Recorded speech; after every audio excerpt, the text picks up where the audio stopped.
tuloy-tuloy sana to. Dahil marami silang natutulungan ng mga player. And also, thank you kay Senator Manny Pacquiao sa ligang ito. Kay Commissioner na talagang ang ganda ng liga. Inaabangan siya ng mga tao.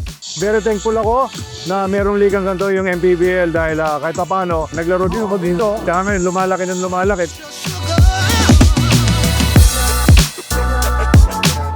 Napakalaki yung basketball industry sa Pilipinas eh. And the players need a platform na makalaro sila. So, ito yun, yung MPBL, no? Thanks to our chairman and our founder, Manny Pacquiao, binuo niya to para mabigyan talaga ng opportunity yung mga players natin, no? Not even players, all people working here, a chance to earn and to show their passion for basketball.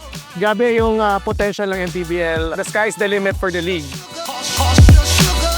The strong support from our league is from the provinces. Doon tayo nakaka-discover ng mga local talents, homegrown talents.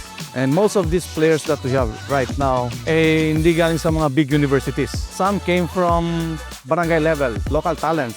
Yun ang pinakamaganda dito, and with the support of the local government, the fans, lalo tayong lumalakas, lalong gumaganda yung games dahil every time that we had a home game, sa mga provinces, yung support ng mga fans natin doon, that inspires the players to play more and to play well.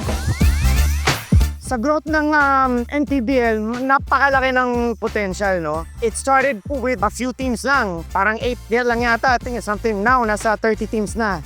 So, it's good for the grassroots. It's good sa mga locals natin kasi nabigyan sila ng pagkakataon. Kasi PBA, ilang teams na yan. Dito, 30 teams. It's a good program. Sobrang maraming natutulungan si MPBL, especially Boss MP. Mga Pilipinong gusto mag-basketball, lalo na yung mga homegrowns, nabibigyan ng chance. So, sobrang laki ng tulong sa atin. It's expanding for sure, getting better every day, and it's an honor to compete in that league.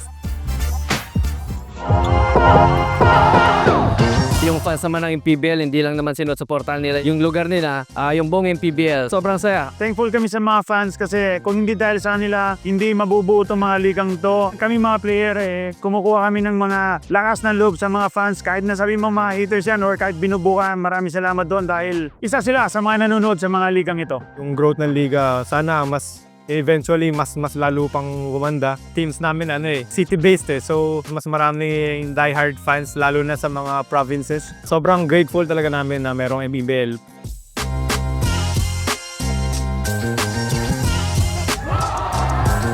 This is again for all the fans that were supporting MPBL, and thank you for those who came here, and thank you for those who supported the league.